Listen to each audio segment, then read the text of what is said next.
Ito na ang isa sa pinakamasaya at pinakamasaganang vlog na nagawa namin. Talaga namang napakasagana ng lamang dagat ang aming baybayin. Napakasagana sa pagkain tapos kasama mo pa yung mga trupa mong masiyahin. Masagana at masayang paglalambat dito sa tabing dagat. Ito talaga yung mega jackpot sa mga lamang dagat. Halos hindi nga kami makapaniwala sa dami ng iba't ibang uri ng mga isda. Kaya yung mga kasamahan ko talagang tuwang-tuwa. Pasdak mga boards. Kasama ko sa araw na to, Bibong Wibo, Boards Jade. Wow! Macho Guapito, Boards Toto. Mr. Pogi, nakangiti, Boards Junjun.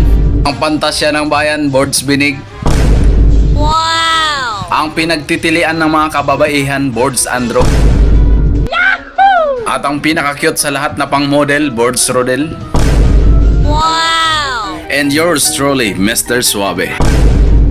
Yon mga boards, isang mapagpalang araw na naman para sa ating lahat. Inaayos na nga ng mga kasama ko ang gagamitin naming lambat. Seafood strip na naman tayo sa tabing dagat. Mag-aarya na nga ang aking mga kasama. Dalawang lambat nga pala ang aming dala. Kaya't sabi ni Board Sandro yung pang-ulam sigurado na. Yung aso nga namin tumatakbo pa. Yung kabilang lambat kasi namin may huli na. Magandang pangitain talaga, may isda na, may alimasag pa. Yung isang kasama namin sa sobrang excited niya. Yung malaking isda sinugod na. Yun nga lang nakawala pa. Buti na lang mayroon pang natira. Sayang nga yung nakawala, malaki daw sana. Ganyan talaga pag nakakawala, malaki talaga. Buti na lang marami pang natira. May mga bagos na, may pusit pa. At marami pang iba. Kaya tuwang-tuwa talaga ang mga tropa. Ang laki talaga ng bangos na to. Yung isang piraso, aabot na ng 1 kilo. At yan si Board Sandro, may hawak-hawak pang mga isdang kikiro. Isang area pa lang, panigurado, puno na nito ang malaking kaldero. Ang gaganda talaga ng mga huli naming isda dito. At panigurado, mahal na to sa merkado. 180 to 220 per kilo. Pero ngayon, talagang libre lang to. Ang sarap talagang manirahan sa tabing dagat. Napakadali lang talaga maglambat. Sama mo lang yung mga masasipag mong tropa, talagang masaya ang lahat. At mag-aarya pa nga ulit kami para mas lalong dumami ang aming huli. Tamang ngiti habang naka-sign of the pogi. Sana all pogi.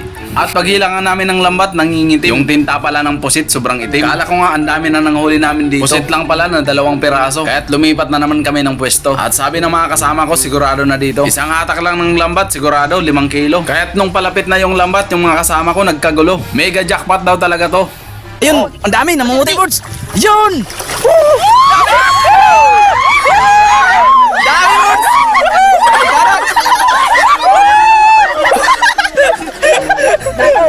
May ta. Yun o! Dami boards! Dami boards! Yan boards, ano ba? Angat! Boards, angat! Sobrang dami talaga kaya't mapapahiyaw ka. Sobrang saya talaga ng tropa. Ang karamihan nga pala sa mga nahuli naming isda ay mga isdang kikiro. Tapos may napakalaking isdang banak na 1 piraso. Aabot na talaga to ng mahigit 2 kilo. 1 piraso pa lang talagang sulit ng pang-ulam. At yung mga isdang kikiro sa buhangin nagkalat lang. Ang dami talaga niyan. At atin mo nang hugasan bago ilagay sa sisidlan. Yung mga isdang kikiro mga boards, kahit anong luto dyan talagang masarap yan. At masarap din kapag nakatinik yan. Kaya't ingat-ingat lang kapag kayo nakahuli niyan. At paghatak uli namin ng lambat, yung mga bangos nagsitalunan. Pinigilan nga namin yung isa naming kasama, baka sugurin na naman. Madami sana ang huli naming isda, kaso yung iba nakawala na naman. Ganyan talaga ang buhay, hindi lahat ng gustong umalis kaya mong pigilan. Kaya't kung ayaw niya na sa'yo, hayaan mo na lang. Huwag mong pilitin, baka kasi mas lalong masaktan ka lang. Umanap ka na lang ng iba para masaktan ka na naman. Yung mga kasama ko, tuwang-tuwa na naman. Masarap na naman daw kasi ang aming mga ulam. At paghatak ulit namin ng lambat, yung tubig ng itim na naman. Malalaking mga pusit naman kasi ang aming najakpatan. At may mga isdang banak pa din kami dyan. Tuwang-tuwa pa nga si Board Sandro. Siya daw kasi ang mag-uulam ng malalaking pusit na 2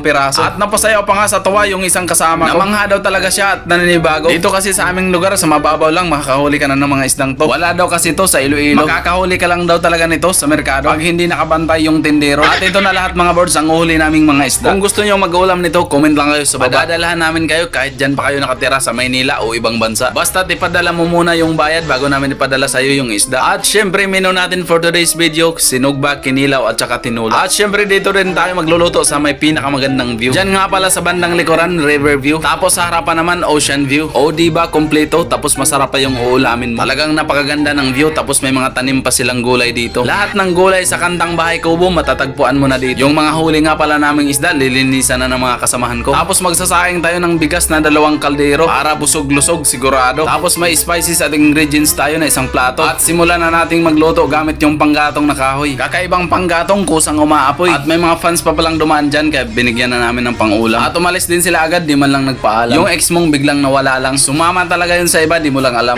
At balik na tayo sa pagluluto ng ulam. Ito nga pala ang aming isdang pang-ihaw. At nalitso na din natin yung kalderong para sa sinabaw. Yung ibang isda nga, pilit pang gumagalaw. Nakaramdam tuloy ako ng awa sa niluluto naming mga isda. Pero wala naman akong magawa, sa pangulam talaga sila nakatadhana. At nilagay na rin natin yung mga ulo ng pusit pagkatapos tanggalan ng tinta. Tapos yung katawan nila, lagyan natin ng suka. Para sa napakasarap na kinilaw. Lagyan din natin ng talbos ng kamuti ang ating sinabaw. Nakalagay naman sa ilalim ang ating mga isdang inihaw. Tumatalon-talon ba yung isang isda? Napakainit daw. Yan ang mga discarding basic habang niluluto yung sinabaw na sa ilalim naman yung inihaw. Tapos yung mga kasamahan ko, unti-unti na pala nilang pinapapak yung kinilaw. Nagrereklamo pa yung ibang kasama ko, sobrang anghang daw. Pero wag ka na, ubos talaga nila yan, 30 sekundos lang. At luto na nga lahat yung aming mga ulam. Yan ang mga birds, konting pasilip lang. Gusto mo bang tikman? Wag na, hanggang titig ka na lang. Mumukbangin na namin yan. Yung isang kasama namin, napasayaw na naman. Ngayon niya lang daw kasi mararanasan ang ganito kasaya at kasarap na mukbangan. Ganito lang talaga kasimple at kasaya ang buhay namin dito sa probinsya. Ganito lang kami magbabanding ng magtutropa. Simpleng salo-salo lang, napakasaya na. At nagbibigayan talaga. Yung sabaw lang ang ulam ko tapos isang buong pusit yung sa kanya. Nag-shoutout nga pala yung isa kong kasama. Mega shoutout daw sa 5 niyang asawa.